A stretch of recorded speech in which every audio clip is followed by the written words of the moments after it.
but it seemed to have cured all her aches and pains, and she was suddenly as freaky, freaky as a ferret.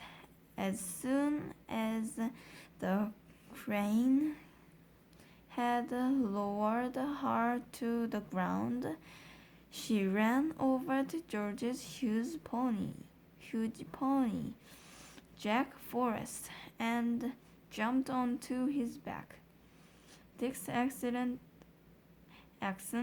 old Hank, who was now as tall as a house, then galloped about the farm on the gigantic pony, jumping over trees and sheds and shouting, "Out of my way!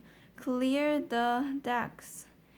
Stand back, all you miserable midgets, or I'll tumble you to death," and other silly things like that.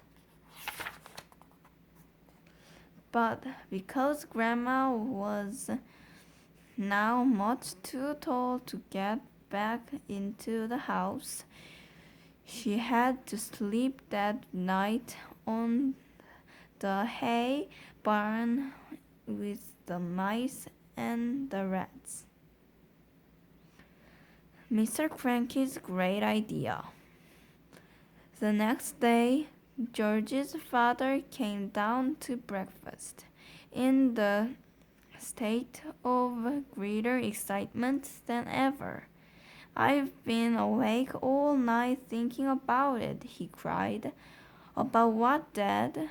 George asked him. "About your marvelous medicine, of course. We can't stop now, my boy. We must start making more it at once. More and more and more." The giant stewing pot had been completely emptied the day before because there had been so many sheep and pigs and cows and bullocks to be dozed. "But why do we need more, Dad?" George asked. "We've done all our own animals, and we've made Grandma feel as frisky as a ferret, the even though she does have to sleep in the barn." "My dear boy," cried Mr. Killicranky, "we need barrels.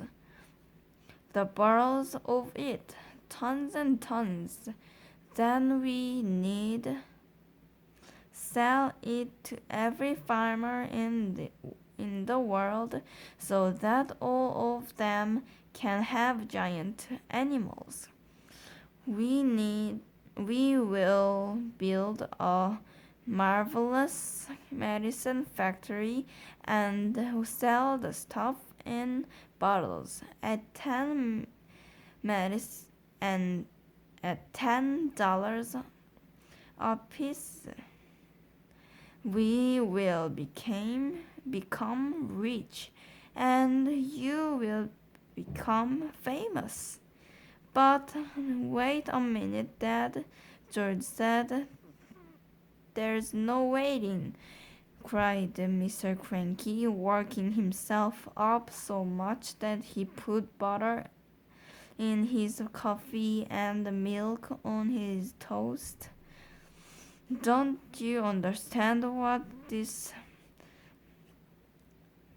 tandemous inventation of yours is going to do?